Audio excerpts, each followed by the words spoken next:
Yahya pasal 9.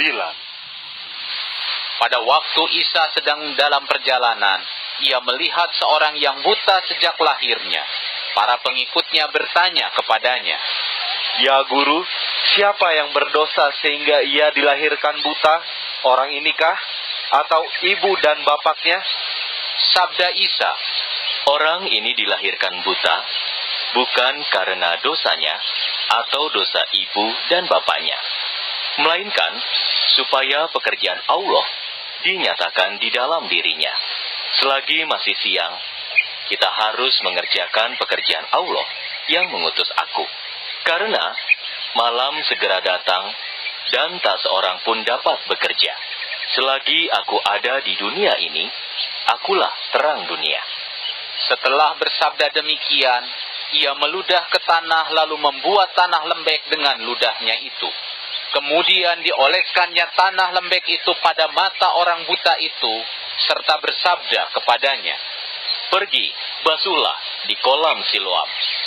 Siloam artinya diutus. Orang itu pun pergi membasuhnya lalu kembali dengan mata yang dapat melihat. Tetangga-tetangganya dan orang-orang yang sebelumnya mengenali dia sebagai peminta-minta berkata, "Bukankah dia adalah orang yang biasanya duduk sambil meminta-minta?" Lalu kata yang lainnya, "Ya, dialah orangnya." sedangkan yang lain lagi berkata, "Bukan, dia adalah orang yang mirip dengan orang buta itu." Kemudian orang yang tadinya buta itu berkata, "Akulah orang buta itu." Lalu kata mereka kepadanya, "Apa yang terjadi sehingga matamu dapat melihat?" Jawabnya, "Orang yang bernama Isa itu membuat tanah menjadi lembek. Lalu ia mengoleskannya pada mataku dan bersabda kepadaku, 'Pergilah ke Siloam dan basuhlah.' Maka pergilah aku untuk membasuh. Lalu aku dapat melihat." Kata mereka kepadanya, "Di manakah orang itu?"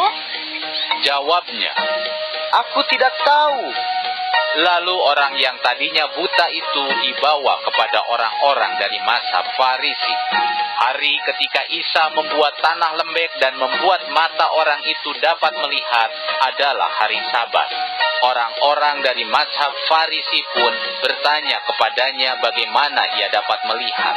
Lalu katanya kepada mereka, "Dia mengoleskan tanah lembek pada mataku. Lalu aku membasuhnya. Setelah itu aku dapat melihat." Kata beberapa orang dari mazhab Farisi itu, "Orang itu tidak datang dari Allah, sebab ia tidak berpegang pada hukum Sabat." Tetapi kata yang lainnya, Bagaimana mungkin orang berdosa mengadakan tanda ajaib yang demikian?"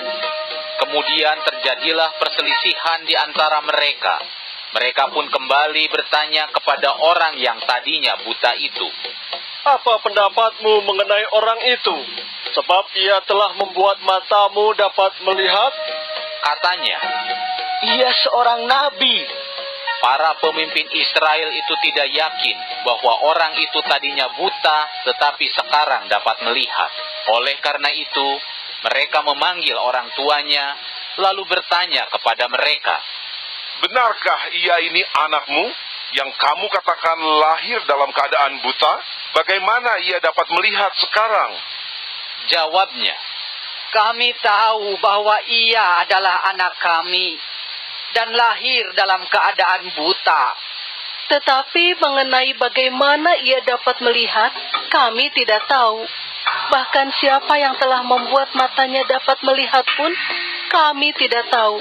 Tanyakanlah sendiri kepadanya. Ia sudah dewasa dan dapat menjelaskannya sendiri."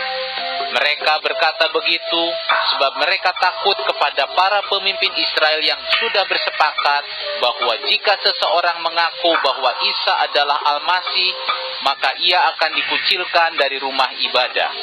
Itulah sebabnya mereka berkata bahwa ia sudah dewasa dan dapat menjelaskannya sendiri. Kemudian orang yang tadinya buta itu dipanggil oleh orang-orang dari mazhab Farisi untuk kedua kalinya. Mereka berkata kepadanya, "Muliakanlah Allah. Kami tahu bahwa orang itu adalah orang berdosa." Jawab orang itu, Apakah ia orang berdosa? Aku tidak tahu. Tetapi hanya satu hal yang aku tahu, yaitu bahwa tadinya aku buta, tetapi sekarang dapat melihat. Lalu kata mereka kepadanya, Apa yang dilakukannya terhadap kamu? Bagaimana ia membuat matamu dapat melihat? jawabnya kepada mereka, Tadi sudah kujelaskan kepadamu, tetapi kamu tidak menyimaknya. Mengapa kamu mau mendengarkannya lagi? Apakah kamu mau menjadi pengikutnya juga? Mereka mencaci maki dia dan berkata, Engkaulah pengikut orang itu, tetapi kami adalah pengikut-pengikut Nabi Musa. Kami tahu bahwa Allah telah menyampaikan firman-Nya melalui Nabi Musa. Tetapi mengenai orang itu, kami tidak tahu dari mana asalnya. jawab orang itu, Itulah yang mengherankan. Kamu tidak tahu dari mana ia berasal, padahal ia telah membuat mataku dapat melihat. Kita semua tahu bahwa Allah tidak mendengarkan orang-orang berdosa, melainkan orang-orang yang saleh dan yang melakukan kehendaknya.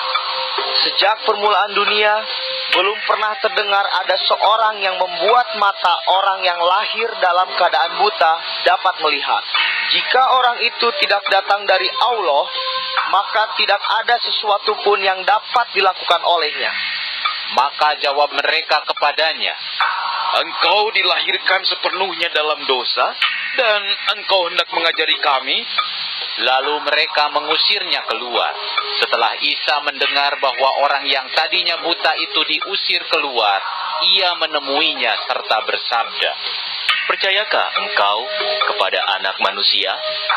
jawab orang itu, Siapa dia, ya junjungan, supaya aku dapat percaya kepadanya? sabda Isa kepadanya, Engkau sudah melihat dia, dan ia sedang berbicara denganmu. kata orang itu. Ya junjungan, aku percaya. Lalu ia sujud di hadapannya. Kemudian sabda Isa, Kedatanganku ke dunia ini adalah untuk menghakimi, supaya orang yang tidak melihat dapat melihat, dan orang yang dapat melihat menjadi buta. Orang-orang dari mazhab Farisi yang ada di dekat Isa mendengar perkataannya. Lalu kata mereka kepadanya, Apakah kami buta juga? sabda Isa kepada mereka, Sekiranya kamu buta, kamu tidak berdosa. Tetapi karena sekarang kamu berkata, kami dapat melihat, maka dosamu itu tetap ada.